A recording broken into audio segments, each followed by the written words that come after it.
Ciao e bentornati, welcome back to Pillole D'Italiano. L'episodio di oggi, episodio numero 128, ha un titolo un po' particolare. In italiano sarebbe Quando la negazione la fa da padrone. Why did I call this episode When the Negation Makes All the Difference? Well, you're going to discover it in a second. First, you need to know that this episode was inspired by a little teachable moment that came up during one of my most recent aperitivos.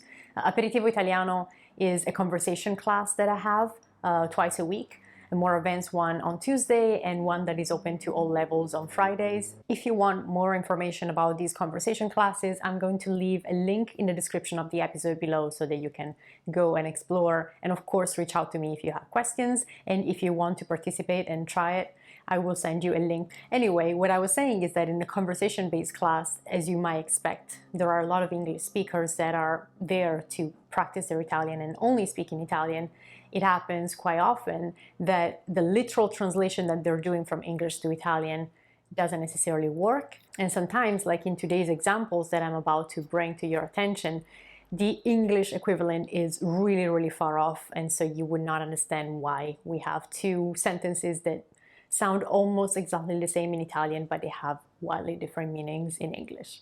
Quali sono queste benedette frasi? What are those sentences? Well, if I say, è da molto tempo che suono il pianoforte, or è da molto tempo che non suono il pianoforte, would you be able to understand the difference? Maybe hearing these two sentences in Italian, you will find it easy to distinguish which one means which, but I can assure you that about 90% of people that will be coming from English and translating into Italian will not be able to land on these correct sentences. So let's look at them. The first one is è da molto tempo che suono il pianoforte. So literally I'm saying it is from a lot of time that I play the piano.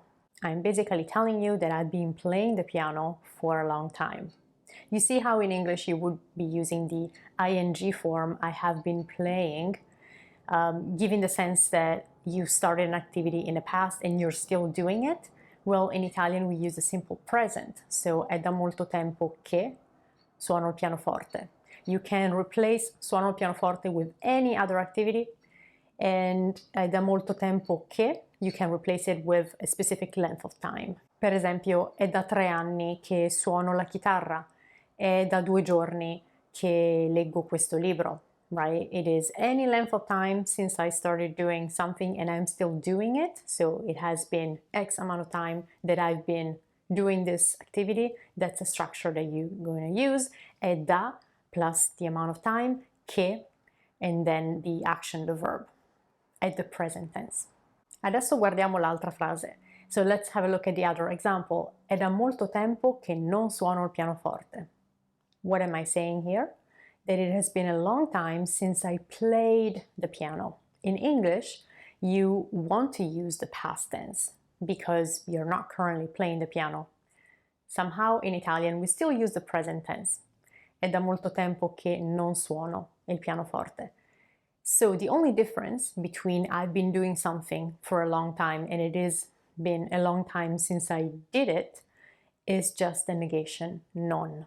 As in the previous example, with this, it has been a long time since I did something, right? This è da molto tempo che non faccio qualcosa. Same concept applies. You can replace molto tempo with a specific stretch of time, and you can replace suono il pianoforte with any other activity.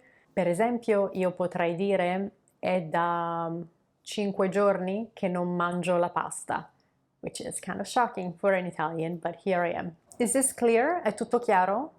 Now, what I would love for you to do, and I think it's going to be super beneficial to just put these two concepts in practice, is to use the comment section below and create as many sentences as you want, telling me what you've been doing for quite some time and what you have not done in quite some time. Sbizzarritevi, have fun. There is no limit to your creativity and imagination. Let's see how many sentences you can come up with. And of course, let me know, fatemi sapere se avete delle domande. Now, before you go, don't forget to like this episode if you enjoyed it and subscribe to the channel if you're new to it. And as usual, please share this video with other people who are learning Italian. Grazie mille e noi ci vediamo tra una settimana. Ciao, a presto!